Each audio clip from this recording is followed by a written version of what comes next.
প্রিয় শিক্ষার্থীরা, আলো পড়া সাহিত্য চ্যানেলে তোমাদের সবাইকে স্বাগত জানাচ্ছি। আমি সৌরভ স্যার আছি তোমাদের সাথে।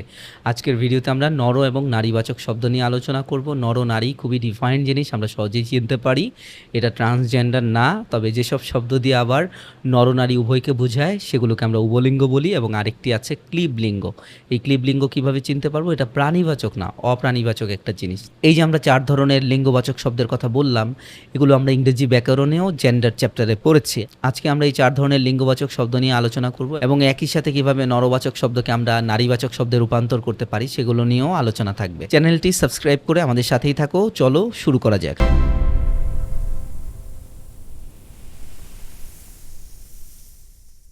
আমাদের এই চ্যাপ্টারের নাম হচ্ছে নরবাচক ও নারীবাচক শব্দ। আমরা বেশ কিছু বিষয় নিয়ে আলোচনা করব। প্রথমে আমরা নর ও নারীর পরিচয় এবং লিঙ্গভেদ নিয়ে একটু কথা বলি। দেখো, বাংলায় বহু বিশেষ্য এবং বিশেষণ শব্দকে নরবাচক বা নারীবাচক বলা হয়। নর নারী ভেদের নাম হচ্ছে লিঙ্গ। এটাকে আমরা এই দুটোকে পুং এবং স্ত্রী দিয়ে প্রকাশ করে থাকি। নরবাচক শব্দ এক্ষেত্রে পুংলিঙ্গ, পিতা পুত্র উদাহরণ হতে পারে। নারীবাচক শব্দ স্ত্রীলিঙ্গ, মাতা কন্যা।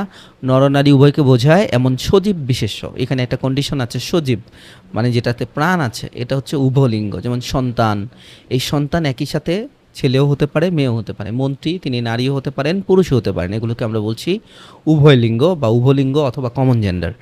এবং সর্বশেষ নরবাচক বা নারীবাচক কোনোটিকেই বোঝাবে না, সে না ছেলে না মেয়ে। এমন অপ্রাণীবাচক বা অজীব বিশেষ্য, অপ্রাণীবাচক বলছে এটাকে। এগুলো হচ্ছে ক্লীবলিঙ্গ, যেমন ঘর, গাড়ি, টেবিল ইত্যাদি। এগুলোর প্রাণ নেই, তাই না? তো সেক্ষেত্রে এটি হচ্ছে অজীব বিশেষ্য বা অপ্রাণীবাচক বিশেষ্য। পত্নীবাচক এবং অপত্নীবাচক নিয়ে একটু কথা বলি।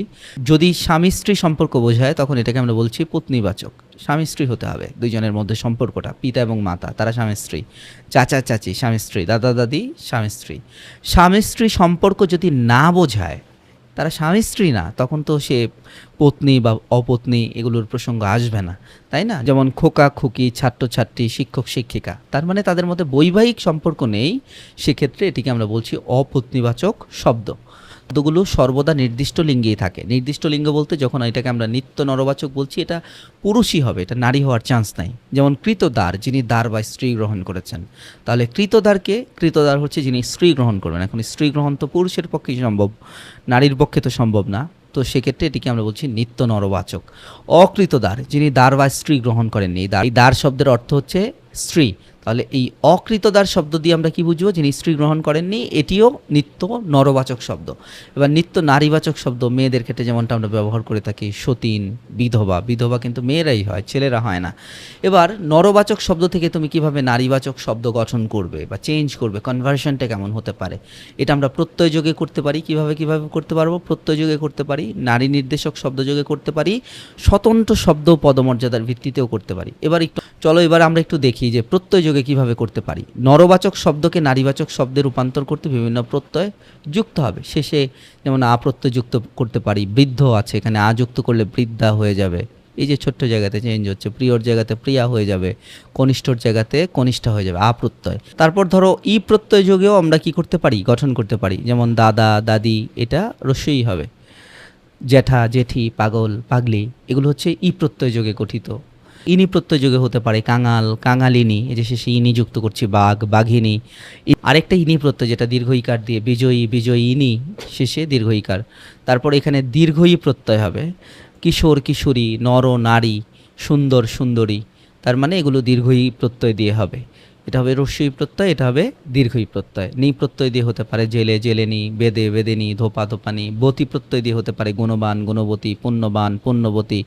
মতি প্রত্যয় দিয়ে হতে পারে বুদ্ধিমান বুদ্ধিমতী, শ্রীমান শ্রীমতী। তবে একটা বিষয় তোমরা মনে রাখবে, অক প্রত্যয়যুক্ত শব্দকে নারীবাচক করার সময় অকের জায়গায় ইকা হয়ে যায়। যেমন গায়ক হয়ে যাবে কি, গায়িকা। পাঠক হয়ে যাবে পাঠিকা। কি হবে? পাঠিকা।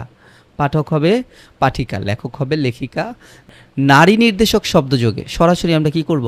নারী নির্দেশক শব্দ যদি যোগ করে দিই, লোক স্ত্রীলোক, এই যে নারী নির্দেশক শব্দ স্ত্রী, সরাসরি স্ত্রী শব্দটা ব্যবহার করে দিলাম। শ্রমিকের সাথে নারী শ্রমিক, এক বরেও ব্যবহার হতে পারে। ছেলের সাথে বউ অ্যাড করে দিলাম, ছেলে বউ, তার মানে হচ্ছে এটা ছেলের বউ। কিছু ক্ষেত্রে নরনির্দেশক শব্দকে বদলে নারী নির্দেশক শব্দ যোগ করে, এই বিড়ালের আগে নরবাচক শব্দ আছে, তার মানে এটা দুইটা শব্দ এখানে, আর এটা হচ্ছে লোকটা একটা শব্দ। এই যে এখানে মদ্দা বিড়াল, এটার কনভার্সনটা আসলে কিভাবে হবে? এই মদ্দা বিড়ালটা মাদি বিড়াল, তার মানে নরবাচক শব্দটা এখানে নারীবাচক শব্দ হয়ে যাচ্ছে। ঠিক আছে, ভাইপোর জায়গায় ভাই ঝি, এই পোটা কি হয়ে যাচ্ছে? ঝি হয়ে যাচ্ছে। এই স্বতন্ত্র শব্দযোগেও আমরা নরবাচক শব্দকে নারীবাচক বানাতে পারি। যেমন ভাই, বোন, এই বোনটা স্বতন্ত্র, পুরোপুরি আলাদা একটা শব্দ বসিয়ে দিলাম। পিতা, মাতা, মাতা একটা আলাদা শব্দ। এখানে একটা বিষয় মনে রাখবে, পদমর্যাদা। বাংলা ভাষায় প্রাতিষ্ঠানিক পদমর্যাদাকে নারীবাচক করা হয় না, এটাকে কিন্তু আমরা পদমর্যাদা দিয়ে সরাসরি কনভার্ট করতে পারি না। দেখো, নার্গিস আক্তার একজন সহকারী শিক্ষক। এই সহকারী শিক্ষক এই শব্দটাকে কি আমরা কখনো চেঞ্জ করি না। নমিতা রায় সংবর্ধনা অনুষ্ঠানের সভাপতি, তার মানে এই পদমর্যাদাবাচক যে শব্দগুলো আছে তার ক্ষেত্রে তো আমরা নারী সভাপতি বলি না, সভাপতি পুরুষ হোক নারী হোক একই বিষয়ে বসে। আশা করি তোমরা বুঝতে পেরেছো। অন্য কোনো টপিকে লেকচার প্রয়োজন হলে আমাকে জানাতে পারো। অবশ্যই চ্যানেলটি সাবস্ক্রাইব করবে এবং আলু পড়া সাহিত্য চ্যানেলের সাথেই থাকবে।